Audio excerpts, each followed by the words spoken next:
김건희 씨에게 오늘 법원이 징역 1년 8개월형을 선고했습니다. 재판부는 도이치모터스 주가 조작과 명태균 씨 여론조사 의혹은 무죄로 판단했습니다. 취재기자를 연결합니다. 이준엽 기자. 네, 서울중앙지방법원입니다. 네, 1심 선고 결과부터 자세히 전해주시죠.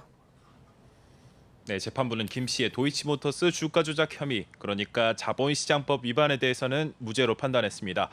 또 명태균 게이트로 불리는 명 씨의 여론조사 비용 대납, 정치자금법 위반 혐의에 대해서도 혐의가 없다고 봤습니다. 다만 마지막 통일교 청탁, 특정 범죄 가중법상 알선수재 혐의에 대해서는 일부 유죄로 선고했습니다. 통일교가 건넨 샤넬 가방 1개는 대가성 선물로 인정하지 않았고 그라프 목걸이와 샤넬 가방 1개, 천수삼 농축차만 청탁성으로 결론 지었는데요.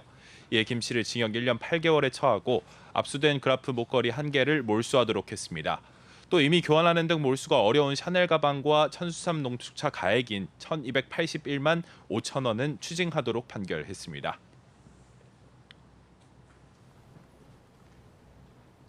재판부가 일부 무죄 판단 전에 의미심장한 말을 하기도 했죠? 네, 재판장인 우인성 부장판사는 본격적인 선고 전 한비자의 형무 등급을 언급했습니다. 법의 적용을 받는 사람은 권력자이든 아니면 권력을 잃은 자이든 예외나 차별이 없어야 한다는 뜻인데 불분명할 때는 피고인의 이익으로 해야 한다는 무죄 추정의 원칙이 피고인의 권력자이건 권력을 잃은 자이건 다르게 적용될 수 없다고 콕 집어 언급했습니다. 다만 이후 각 공소 사실에 대한 판단을 설명한 뒤 양형을 설명하는 부분에서는 단호한 어조로 지적을 이어갔습니다. 영부인에게 대통령과 같은 권한이 부여돼 있지만 나라를 대표하는 상징적인 존재로 걸맞은 처신이 필요하다면서 높은 청렴성이 요구된다고 꼬집었습니다. 이어 지위가 높을수록 금권의 이익을 의식적으로 경계해야 하는데도 자신의 지위를 영리 추구 수단으로 오용했다고 말했습니다. 네, 그러면 각 혐의에 대한 유무죄 판단의 이유도 하나씩 짚어주실까요? 네, 재판부는 도이치모터스 주가 조작의 경우 김 씨가 미필적으로나마 자신의 자금이나 주식이 시세 조종에 동원될 수 있음을 인식하면서 용인했을 여지가 없지 않다고 봤습니다. 다만 시세 조종 세력 누구도 직접 시세 조종과 관련해서 알려줬다고 말하는 사람이 없는 등 일당이 김 씨를 공동전범으로 여겼다고 보이지는 않는다고 판단했습니다. 명태균 씨 정치자금법 관련해서도 재판부는 윤 전 대통령 부부와 명 씨가 여론조사 관련한 계약서를 쓴 바가 없는 등 김 씨는 결과를 배포받는 상대방에 불과했다고 봤습니다. 여론조사 비용도 명 씨가 자체적으로 충당했고 대가로 지목된 김영선 전 의원의 공천도 국민의힘 공천관리위원회에서 투표로 결정된 거라고 지적했습니다. 통일교 청탁 부분과 관련해서는 김 씨가 처음으로 샤넬 가방을 전달받을 때까지는 청탁으로 볼 만한 것이 없었다고 판단했습니다. 그러나 이후에는 건진법사 전성배 씨가 전달한 메시지 등을 통해 통일교의 요구사항이 유엔 제5사무국 유치라는 구체적인 청탁이 전달됐다고 봤습니다. 이번 선고는 특검 구형, 그리고 그동안 특검이 주장했던 내용과는 차이가 있죠? 네, 앞서 특검은 김 씨의 자본시장법 위반과 특정범죄 가중법상 알선수재 혐의에 대해서는 징역 11년과 벌금 20억 원, 추징금 8억 1,144만여 원 선고를 요청했습니다. 정치자금법 위반에 대해서는 징역 4년과 추징금 1억 3,720만 원입니다. 특검은 도이치모터스 주가 조작 혐의와 관련해 김 씨가 지난 2010년 10월에서 2012년 12월까지 주가 조작에 가담해서 8억 1,114만여 원의 부당이득을 얻었다고 보고 있습니다.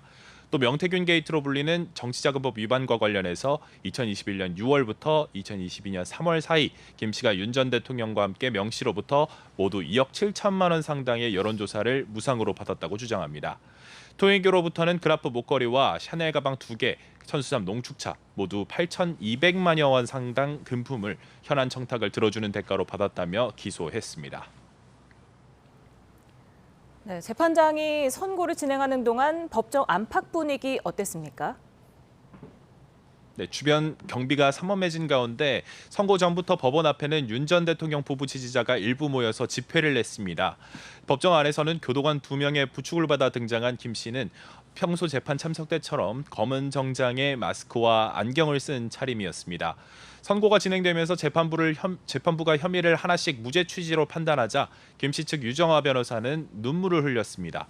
처음에는 재판장을 바라보던 김 씨는 점차 고개를 아래로 떨어뜨리고 선고를 들었고 주문을 다 들은 뒤에는 재판부를 향해서 2번 고개를 숙이면서 인사한 뒤 법정을 나갔습니다. 예, 1심 선고 나온 뒤에 특검과 김건희 씨 측 반응 엇갈렸죠? 네, 김 씨 측 최지우 변호사는 선고 뒤에 기자들과 만나 재판부가 오로지 법과 양심을 따라 독립해서 재판했다면서 깊은 감사를 표했습니다. 이번 판결은 정치 권력이 수사에 개입하면 어떤 결과를 초래하는지 잘 보여준 거라고 목소리를 높였습니다. 변호인단은 이후 접견에서 전달받은 김 씨의 입장도 전했는데요. 김 씨는 재판부의 엄중한 지적을 겸허히 받아들이며 그 무게를 가볍게 여기지 않을 것이고 다시 한번 자신으로 인해서 심려를 끼쳐드린 점에 대해서 모든 분에게 송구하게 생각한다고 밝혔습니다. 반면 특검은 이례적으로 곧바로 항소 방침을 밝혔습니다. 오늘 선고가 법리적으로는 물론 상식적으로도 납득하기 어려운 논리라며 도저히 수긍하기 어렵다고 입장을 냈습니다. 유죄 부분에 대한 법원의 양형 판단도 사안에 비춰 매우 미흡해 이를 바로잡기 위해 항소할 예정이라고 설명했습니다. 네, 김건희 씨 선고 이후에 같은 재판부가 통일교 청탁 의혹과 관련해서 주요 선고를 연이어 진행했죠. 네, 같은 재판부가 오후 3시 열린 윤영호 전 통일교 세계본부장에 대한 1심 선고에서 청탁금지법 위반과 정치자금법 위반 혐의에 대해서 모두 징역 1년 2개월을 선고했습니다. 재판부는 윤 전 본부장이 국민의힘 권성동 의원에게 1억 원을 주고 건진법사 전성배 씨를 통해서 김 씨에게 가방과 목걸이, 천수삼 농축차를 전달했다고 판단했습니다. 또 6,220만 원 상당 그라프 목걸이의 경우 통일교 교단 자금으로 구매한 점에 대해서 횡령 혐의도 인정됐습니다. 다만 한학자 총재의 원정 도박 관련 수사 정보를 습득해서 증거를 없앴다는 혐의에 대해서는 특검 수사 대상이라 볼 수 없다고 판단했습니다. 뒤이어 오후 4시 열린 권 의원 1심 판결에서 권 의원은 징역 2년형을 선고받았습니다. 재판부는 국민 누구보다 청렴이 요구되는 국회의원 신분에서 불법 정치자금을 받았다면서 정치자금법 입법 취지를 훼손하고 헌법의 책무를 저버렸다고 지적했습니다. 앞서 특검은 윤 전 본부장에게는 징역 4년을, 권 의원에게는 징역 4년과 추징금 1억 원을 구형했습니다. 예, 앞으로 김건희 씨 다른 재판도 연이어서 받게 되죠? 네, 김건희 특검이 기소한 혐의가 11가지, 사건 수를 기준으로 하면 9건입니다. 통일교의 국민의힘 당원 집단 가입 의혹 재판이 하나, 각종 금품 수수 의혹 재판이 하나, 이렇게 재판이 2건 더 진행되고 있습니다.